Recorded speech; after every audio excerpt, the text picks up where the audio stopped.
Hello there, Alaskans, wherever you are. Welcome to the Must Read Alaska Show. Coming to you from somewhere in Alaska. This is the place where we talk about, you guessed it, Alaska. Where we keep the mainstream media on their toes and where we are standing up for what's right in a world run by leftists. You can find out more by heading over to mustreadalaska.com and also checking out the Must Read Alaska YouTube channel for some really great content. But first, let's get this party started. Okay. Well, that was amazing because we are now live on the Must Read Alaska show. You got a special treat of the mayor blowing his nose, which is hilarious. But thank you, everybody, for tuning into the Must Read Alaska show. I'm your host, John Quick, coming to you live from somewhere in Alaska. And man, it is a sunny day here on the Kenai Peninsula. Things are looking awesome. And, for those of you that saw the presidential I don't even know what you'd call it, I guess, speech last night. I'd be interested to hear what folks think about it in the comment zones. We've posted a couple memes about it.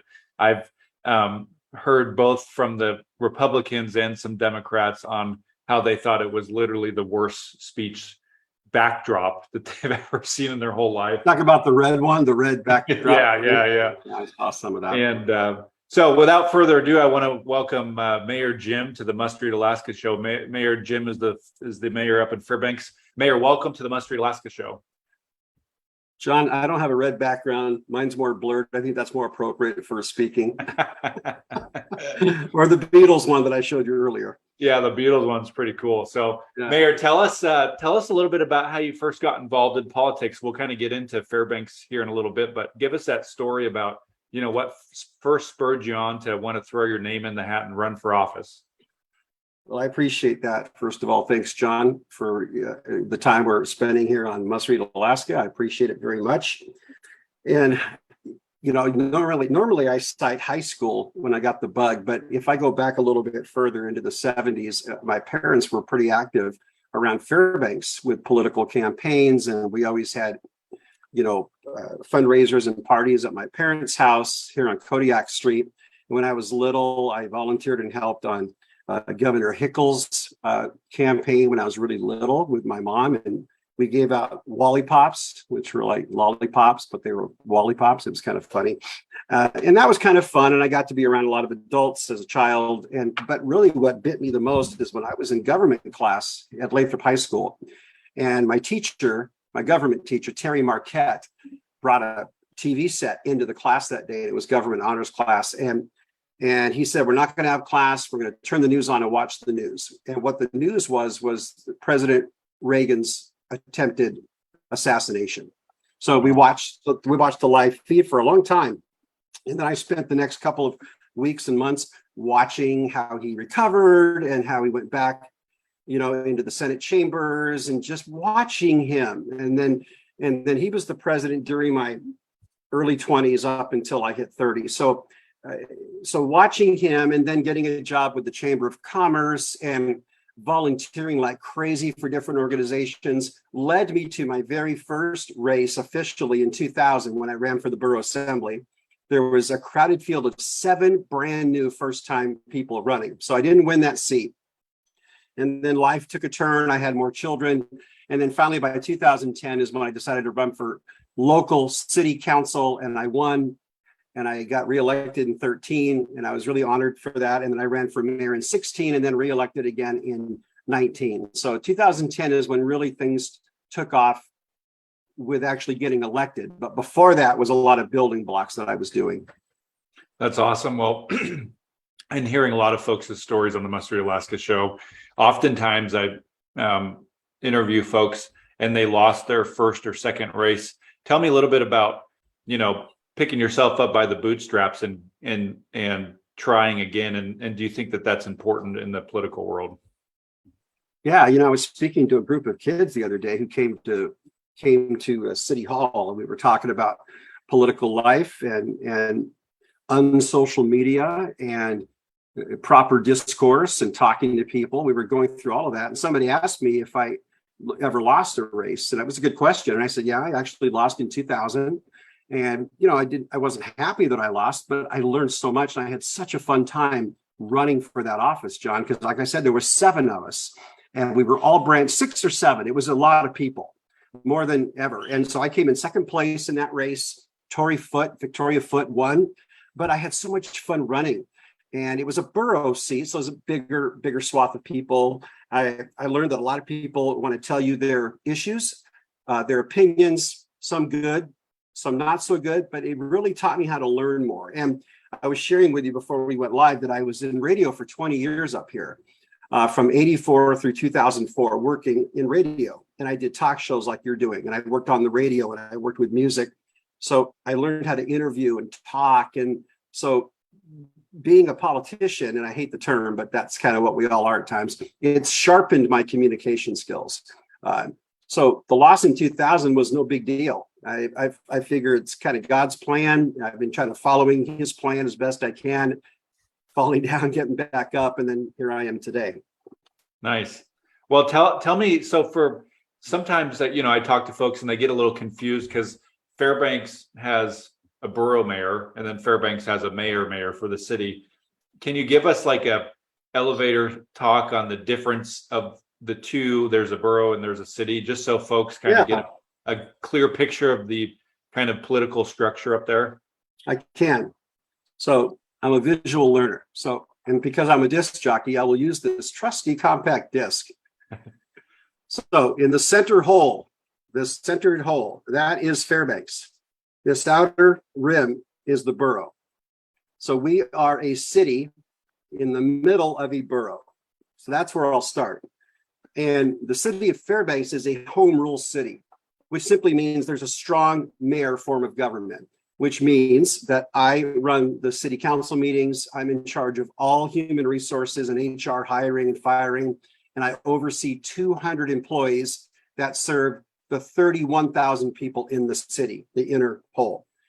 Mayor Bryce Ward runs the borough around us. They're an unorganized, second-class borough. They're a second-class borough. And so his group is run by their presiding officer on the borough assembly, much like Anchorage. If you look at Anchorage, they're a borough, they're a municipality. So Mayor Bronson doesn't run his own meetings. The presiding officer does for the Anchorage Assembly. So Mayor Ward has his own scope of responsibilities, which is property taxes, zoning issues, and he doesn't have any police or fire because out in the borough, you've got volunteer fire departments and you've got the Alaska State Troopers who provide the police for the borough. Once in a while, of course, our city police department makes a run out to help. And that kind of thing. And then as city mayor, because we're a strong mayor form of government, I oversee police and fire, our own public works department. And my 4 main priorities for the city are police and fire protection, pick up your trash, and plow your roads. And along with plowing the roads is patching the roads and such. So those are my 4 basic duties. And then I partner with Mayor Ward, and farther up the road, there's a mayor in North Pole. And that's Mayor Mike Welch, and the 3 local mayors help one another. But something else kind of interesting, not only do you have the borough and you got the city, over here you got UAF, which is like its own individual government, which is the state. Then you got the Fairbanks Airport, which has its own fire and police. You got Fort Wainwright, which has its own fire and police. And up the road, you got North Pole, and then you got Eielson. So you got all these governmental agencies and people and departments all working together. And you got Chena Hot Springs that's probably going to, annex out and become its own country here in a little bit. We're such a huge area. There's 100,000 people. When people ask me how many people live in the interior, it's about 100,000, give or take. It's a lot. Yeah, it's 100,000 people in a state that's huge. Like you said earlier, stretches from Minnesota down to Texas, from California to Florida, and all places in between.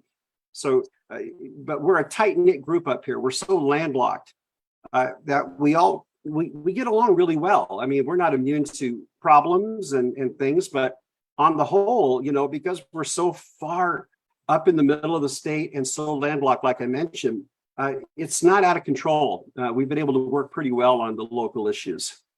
That's awesome. So tell me a little bit about Fairbanks's economy, because, you're up there, you're trapped, you're landlocked.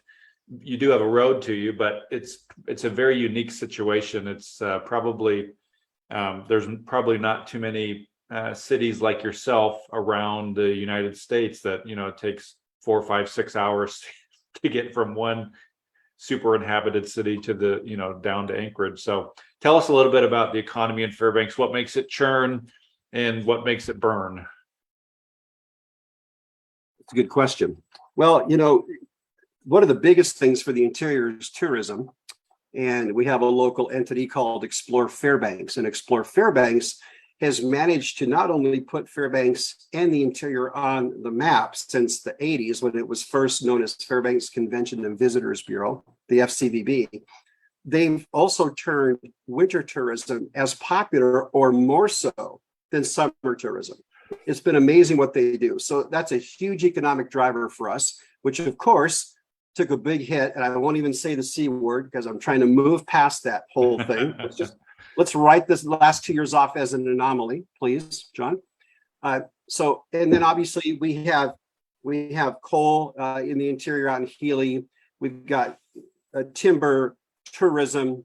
We also have a lot of the native organizations and the native villages come into town for different things, and that's also economy driven. The state of Alaska employees are a huge part of our economy, which is the UAF and our campus. One of our hugest, that's not even the right word, sorry, big radio guy. Making up words. You're making up words. I like it. I was never hooked on phonics, so. Well, it's like that Will Ferrell strategery when he was playing George Bush. Anyway, we can't forget, the military. The military, Fort Wainwright and Eielson, I often say that we'd be a ghost town without the military because they come here, they raise their families here, they buy homes here, they rent here, and we have the largest number of retirees, military retirees in the whole country. In Alaska, not just here, but the whole state. So the military, the university, the state employees, the cannabis, obviously, since it's been legalized, has leaned into being an economic driver in some ways too. So there's several economics in Alaska and in Fairbanks, but tourism, UAF, the state of Alaska government employees, military, those are big ones. Well, that's nice to have some of those, foundational blocks for your economy, because oftentimes when you don't have, you guys have several, oftentimes communities don't even have one.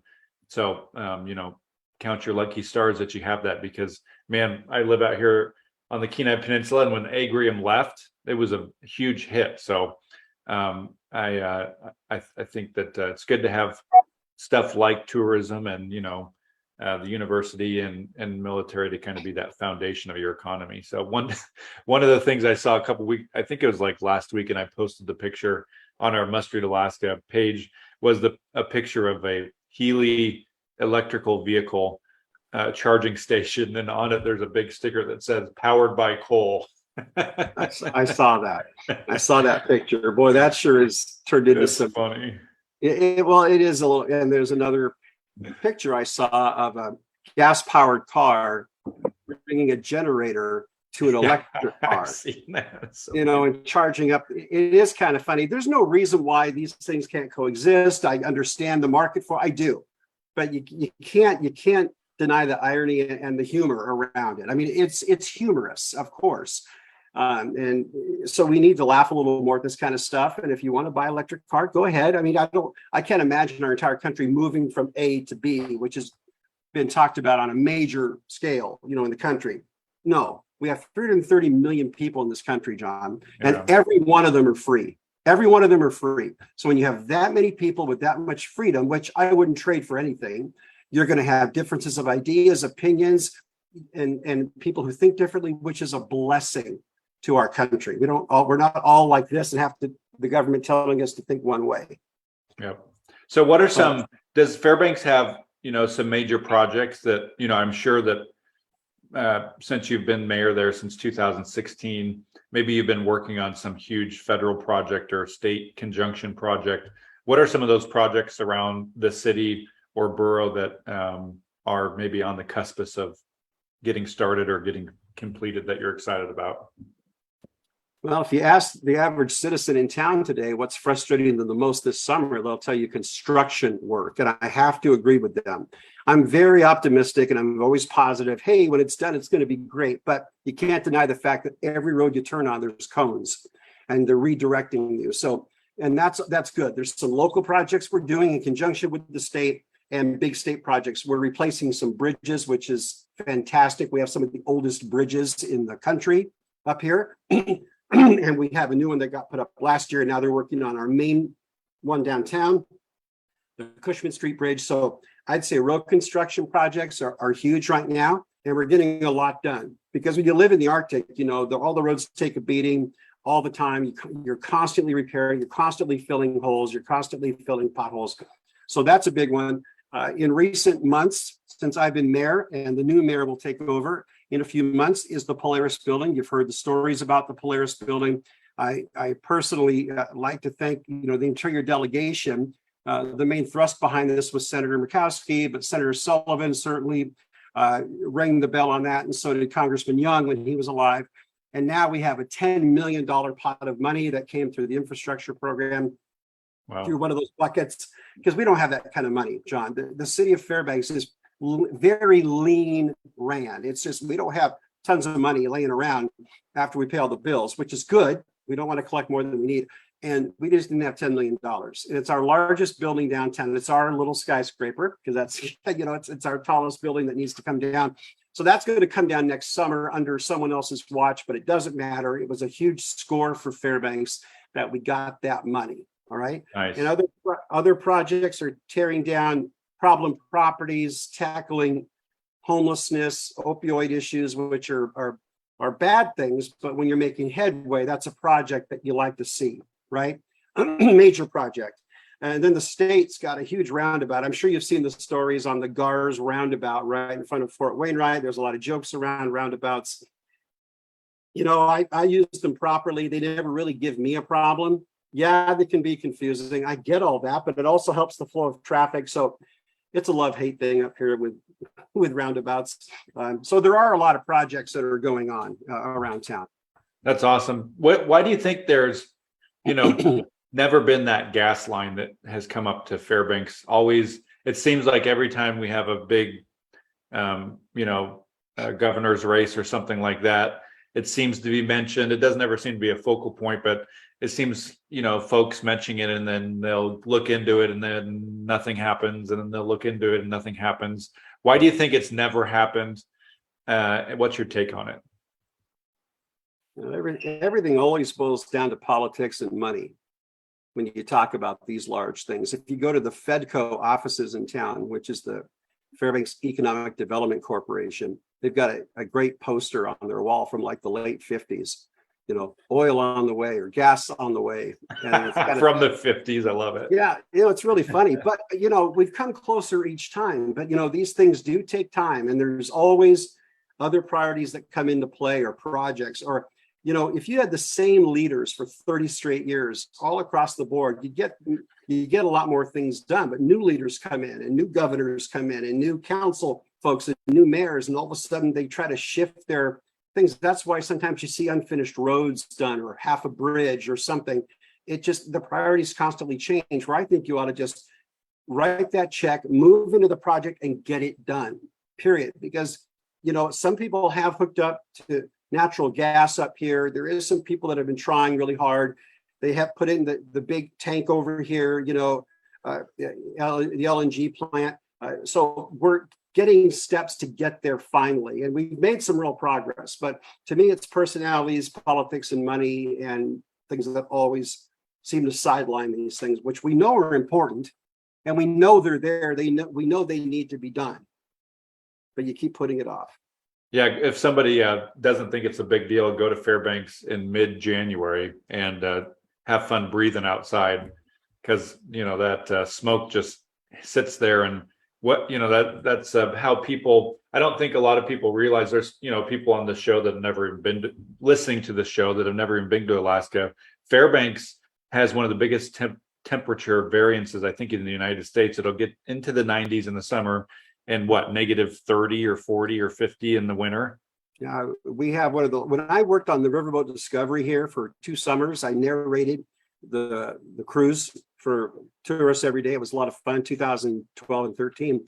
And I had to go through these, these things that you just mentioned, bullet points about Alaska. Some of them I never knew until I learned and read it. And one of them is that we do have one of the largest temperature swings in the entire world here. Wow.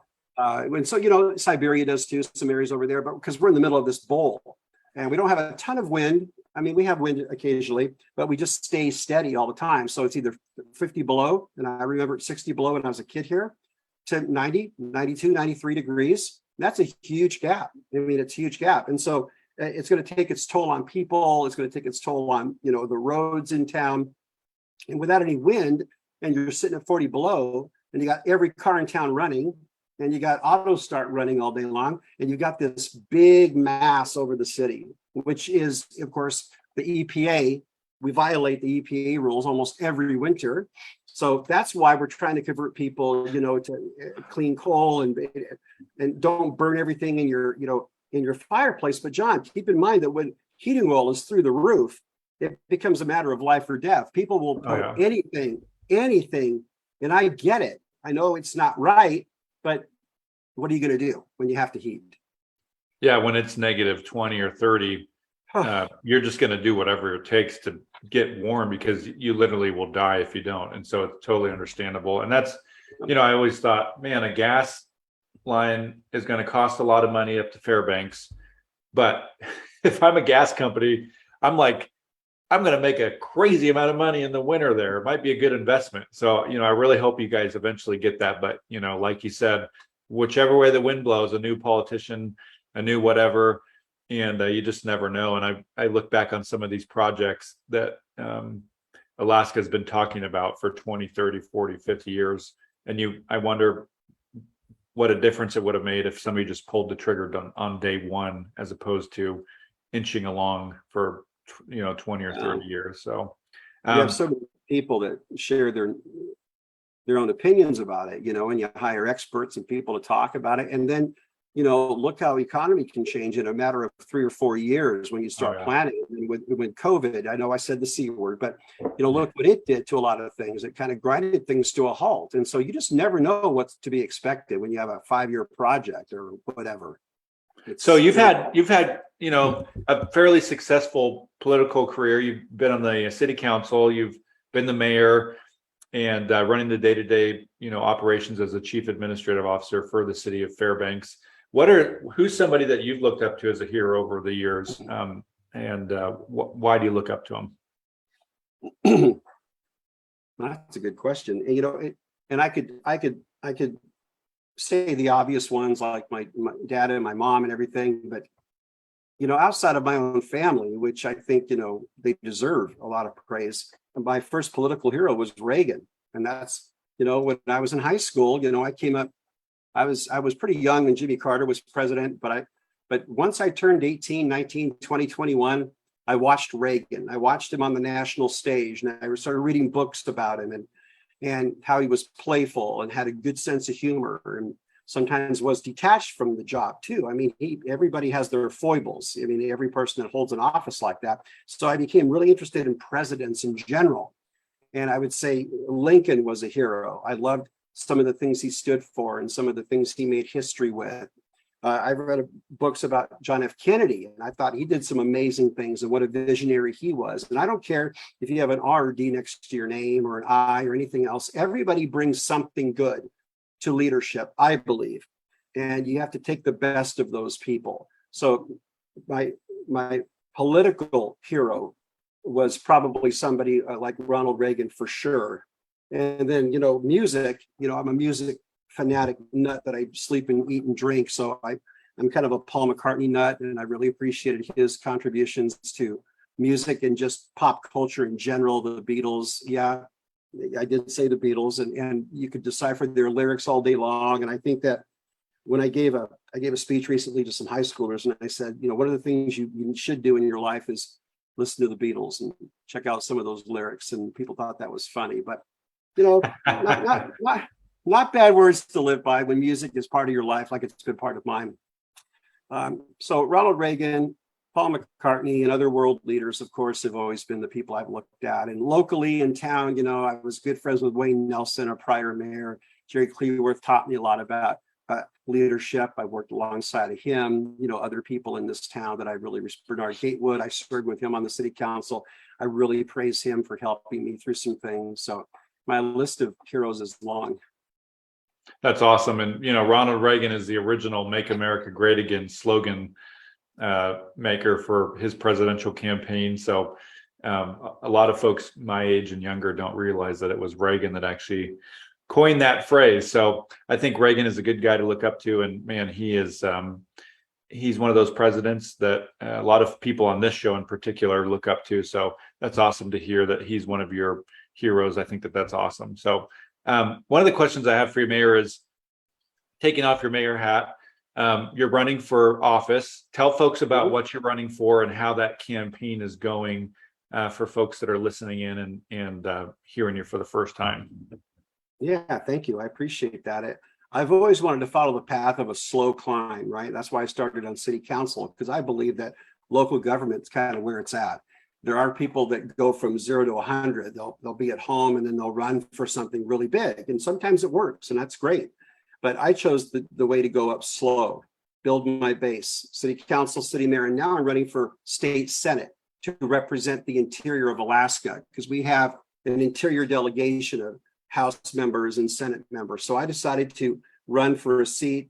Senator Kawasaki, Scott Kawasaki, who's been in Juneau for I think 16 years now, and a lot of those years in the House. Now he's in the Senate, and his reelection is coming up the same as mine. So I kind of looked about a year ago and said this makes good sense to try to move and keep the momentum going. You know, really, because I just love public service. So I am running for state senate, and with the redistricting now, John, it's districts 31 and 32, which encompasses most of Fairbanks, pretty much all of Fairbanks, and then all of Wainwright and some on Badger Road in the North Pole zip code area, and that's known as Seat P. So the campaign has been tremendous. I've been really flattered, actually, and humbled by all the support. The primary looked really good. I know you covered a lot of the primary. I think I was 2.5 points back. And there's a third person, another Republican, you know, ranked choice. I was really curious how that would all play out, you know, because just this week, you know, everything has changed for the Congress, you know, for the state. But I just feel great. I love running. I like knocking and talking, as they say. And so does Senator Kawasaki, and he's very good at it too. But being a local Fairbanks guy, I think that I can bring the same enthusiasm that I did mastering communications with the public, like I have been, try to be a go-to person, respectful, polite, because I didn't make everybody happy as mayor. I know that 100%, but I was never less than polite to people, if nothing else. And I'll bring that same discourse down to Juneau. And it's been a dream of mine since high school, really, to go to Juneau to ultimately serve the interior. That's awesome. So you're running against Senator Kawasaki. Mm-hmm. What, as you're knocking on doors and whatnot, what are some things that set you apart from him in terms of policy? Well, that's a good question. One of the advantages I do have, and this goes with other people who haven't had a chance to be elected yet, if this is their first time reaching for the Senate or the House, I've been able to be on a city council and be elected as mayor. So I've had 4 terms in a row, right? So I've been able to balance budgets really well, be in the ground floor for local ordinances and changes that have come up. And I can bring that to Juneau.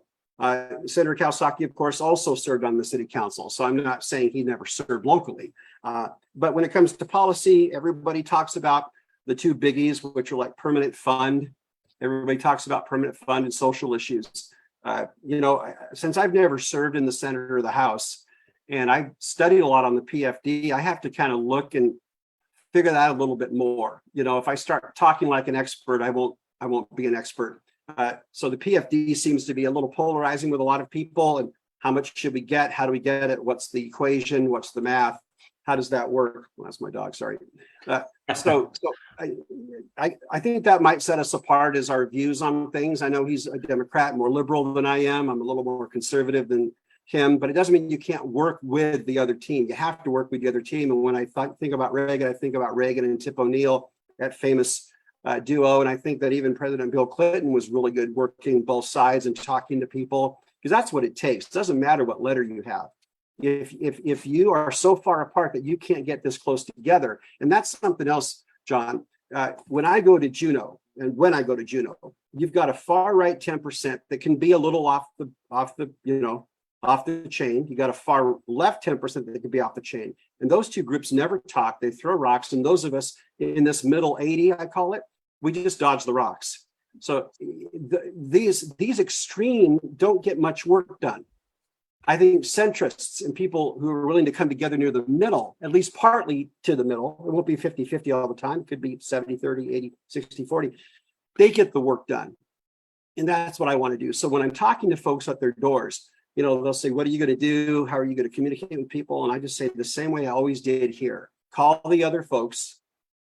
And keep in mind, too, I was mayor during some pretty tense years. We had some protests, and I met with those groups. I talked to them and said, listen, I got no problems with what you want to do, but let's talk about being civil and polite and have good discourse. And I led the city through a pandemic, and I had people on both sides of me yelling what to do. And so I just did what I thought was best by communicating to the public. Yeah, I think a lot of times especially now in this kind of polarizing place that we're in, it's for some reason only the extreme sides get attention. And Alaska, it's oftentimes people forget that there's more registered nonpartisans than there are registered Democrats or registered Republicans, and I believe that stat's still true. And those people vote. And, I think there's something to be said for kind of your strategy behind listening to both sides. And, if somebody were to turn on the news today, mainstream media, you would hear one side say, the other side's the worst, horrible people in the world. Then you'd hear, you'd hear Fox News say that, and then you'd hear CNN say the exact same thing. And all we ever hear is basically the other side calling each other stupid. And that's why nothing ever gets done. So I applaud your strategy, and it's going to be close. I think I could be wrong, but I think you were only trailing by maybe 100 or so votes, 200 votes. Yeah, that's right. And it was only 20% turnout in the primary, and there's going to be more in the general. How much more, I don't know. I wish voting would get to 100% of everybody, but it doesn't. So will it be 30% turnout, 40, 50? I don't know, because I've never run for a statewide race. I know in the city of Fairbanks, unfortunately, even though I won and I was grateful, those turnouts were low. Yeah. That's just the way it normally goes. But this is a bigger year. You're talking about a senator, a governor, a replacement. Mary Peltola is now the interim, I guess is what you call her, acting. And then, that's a big race. And then you've got 40 some seats all over the state up. So I think it's going to increase. Even without a presidential election year, I think it's going to increase numbers, I hope. And if there's anything to be said for the Trump years and through the pressure years that we've had and this pressure cooker we've been in, if there's anything positive that's come out of all this back and forth and negativity, it's really spotlighted voting a whole lot more. You hear voting talked about a lot more. And I'm all for that. I'm all for voting. In fact, that's what I told all my kids. I have 6 kids. You vote and you volunteer. You do those 2 V's. As a youngster, you volunteer all the time. You take the spotlight off of yourself and put it to someone else a little bit more, which I've tried to do here, and vote. You got to vote, and you have to vote, because it does matter. If you don't think of one vote matters, just talk to Bart LeBon and Catherine Dodge. Go talk to them, and they'll tell you 2 votes counted in that one. Yeah, 2 votes. They won what? That was it was a 1 vote split. And if you don't vote, so if you support John and you don't support Jim, and you don't vote, you voted kind of for the other team. You can't waste your vote, and you need to vote. You need to do your homework on the people. You'll never align 100% with everything anyone says, but you should find the person you relate to the most and who stands for most of the things that you stand for. So vote. It's so important. So anyway, that's what I spend my time talking to the public about. Nice. And, people will say, I didn't agree with what you did here, but by golly, you've talked to me, you're polite to me, you heard me out. And that's why local politics has set me up perfectly for working down in Juneau. It really has. So how does somebody get in touch with your campaign? Let's say they want to volunteer or, cut you a check or make phone calls for you. Tell us what your website is, how somebody gets in touch with you. Where are you on Facebook or Twitter or Instagram? Yeah, thanks, John. One of the best things I did was 15 years ago, I bought my domain name. So JimMatherly.com, which is easy. And that's both M's, Jimm. So and there you can donate and sign up. You can Facebook message me all day long. I return every single message. I call every single person back if you leave a phone number every single time, with the exception of one or two. I rarely forget to call anyone back.